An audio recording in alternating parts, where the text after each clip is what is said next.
आज तक रेडियो सुनता है सारा जहां।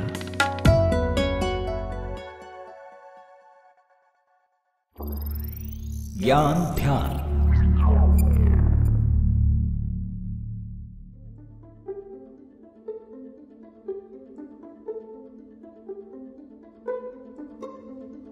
आज सारी दुनिया छोटे छोटे गैजेट्स में सिमटकर जेब में आ गई है। दुनिया का कोई भी कोना सिर्फ एक क्लिक की दूरी पर है। आज हम उन रास्तों पर भी बेखौफ चल पड़ते हैं जिनका ओर छोर पता नहीं होता।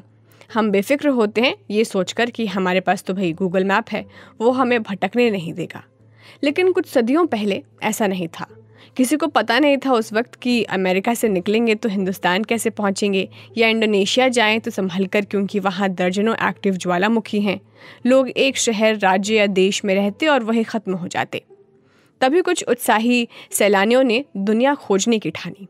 ये वो लोग थे जिन्हें खाने पहनने का बड़ा शौक था। उन्हें यकीन था कि दुनिया के हर नए हिस्से में कोई ना कोई अनोखा स्वाद उनका इंतज़ार कर रहा है, और इसी की तलाश में वो सफ़र करने लगे। और इसी सफ़र के दौरान दुनिया का पहला नक्शा भी बना।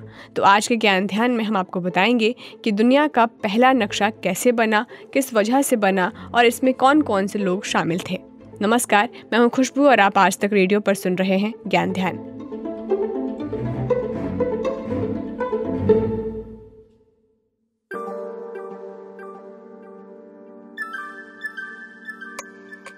दुनिया की खोज में मसालों का सबसे बड़ा हाथ रहा। खासकर दालचीनी और इलायची का स्वाद पाने के लिए लोग खूब भटके।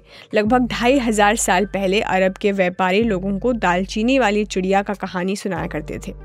सिनेमोलॉगज नाम की इस काल्पनिक चिड़िया के लिए वे कहते थे कि इसके पेड़ पर चोंच मारने से इलायची उगती है।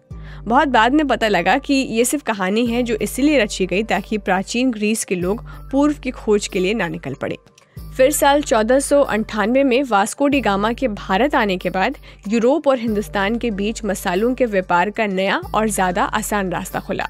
लोग समुद्री सफ़र पर निकलते हुए नक्शा बनाते चलते, और जहाँ जहाज लंगर डाल दे वहाँ से वापसी का भी नक्शा बना डालते। इस तरह से शुरू हुआ दुनिया के जुड़ने का सिलसिला। फिर 15वीं सदी से लगातार 300 सालों तक दुनिया खोजने और नक्शा बनाने का ये जो क्रम है वो चलता रहा। इसे एज ऑफ एक्सप्लोरेशन भी कहते हैं। इस दौरान व्यापार, पैसों और नया जानने की जो इच्छा है उसने दुनिया के लगभग कोने कोने को जोड़ दिया। तब समुद्र ही देशों, महाद्वीपों को जोड़ने का अकेला जरिया था। ऐसे में जब कोई देश दूसरे देश पर कब्जा करता तो साथ ही समुद्री रास्ते पर भी अपनी फौज तैनात कर देता। इससे पड़ोसी देशों के पास दुनिया के दूसरे हिस्सों में जाने का रास्ता नहीं बचता। जैसे 15वीं सदी के मध्य में तुर्कों ने रोम पर कंट्रोल करते ही पूर्व से जुड़ने वाले सारे समुद्री रास्तों के साथ अमेरिका की तरफ जाने वाले रास्ते पर भी कब्जा कर लिया। वो इन जगहों पर अकेले ही व्यापार करना चाहता था। तब पुर्तगालियों ने नया रास्ता और नए नक्शे बनाए ताकि व्यापार न रुके। पहला नक्शा किसने बनाया था, इस पर काफी विवाद भी है। हमारे सहयोगी सूरज कुमार आपको बताते हैं। तो इसकी मोटी मोटी जो शुरुआत है वो हजारों साल पहले ही हो चुकी थी। तब गुफाओं में जो हमारे पूर्वज रहते थे, अपने आसपास ना वो जंगल, नदियाँ या फिर किसी तरह के खतरे को गुफा की दीवारों पर उकेर लिया करते थे।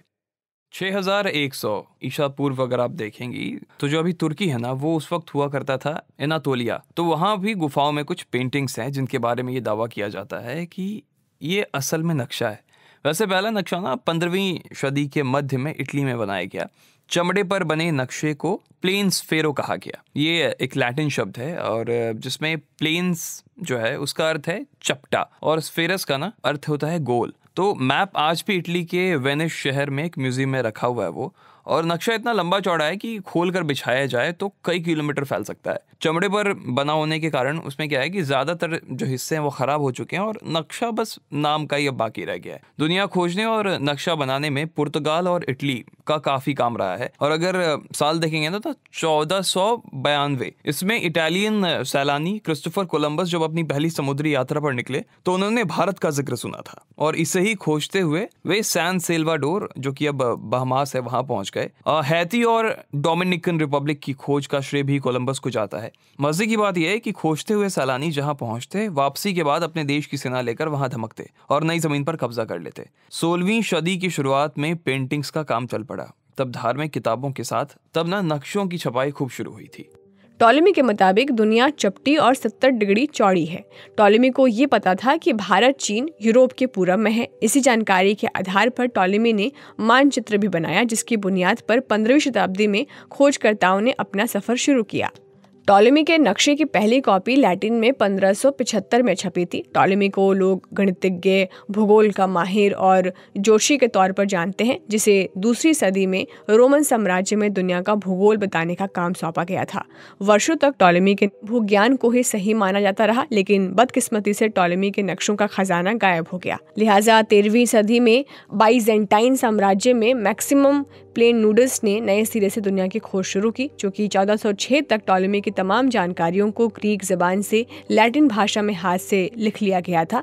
लिहाजा इन्हीं जानकारियों की बुनियाद पर नए सिरे से नक्शे बनाए गए। 1570 में पहला एटलस छपा था, जिसका नाम था थिएटर ऑफ द वर्ल्ड। इसे पहला आधुनिक नक्शा भी कहा जाता है। इसे फ्लेमिश स्कॉलर और भूवैज्ञानिक अब्राहम आर्टिलियस ने लिखा था। पहली बार इस एटलस में मानचित्रों के साथ विस्तार से जानकारी थी।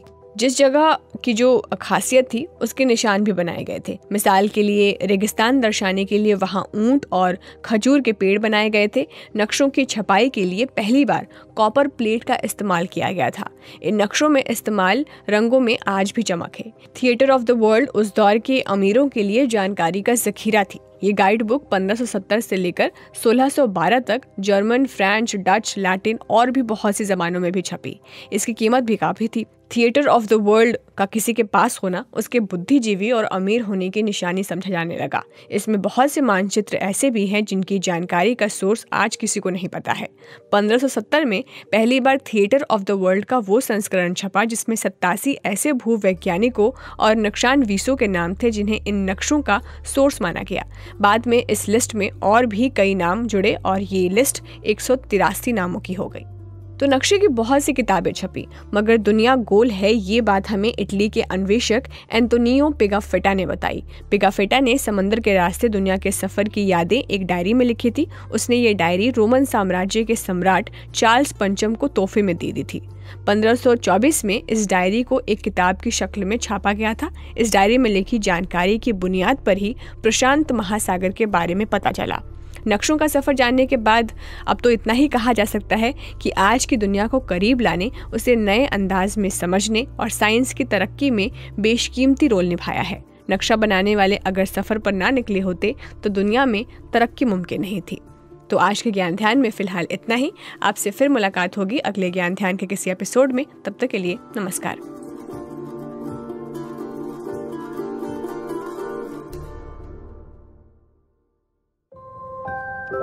कहानियों का मौसम लौट आया है। किरदार जिनमें सांस ले रहे हैं हमारी रोजमर्रा की जिंदगी के एहसास। किसी आंख से टपका एक खामोश आंसू, किसी जबान पर आते आते रुक गई कोई बात, किसी की दबी हुई शरारती हंसी, किसी की मोहब्बत भरी एक नजर। हर एहसास में ढूंढिए खुद को, क्योंकि ये है story box. Story box with Jamshed Qamar Siddiqui. सुनिए आज तक रेडियो, स्पॉटिफाई, जियो सावन और एप्पल पॉडकास्ट जैसे सभी ऑडियो प्लेटफॉर्म्स पर।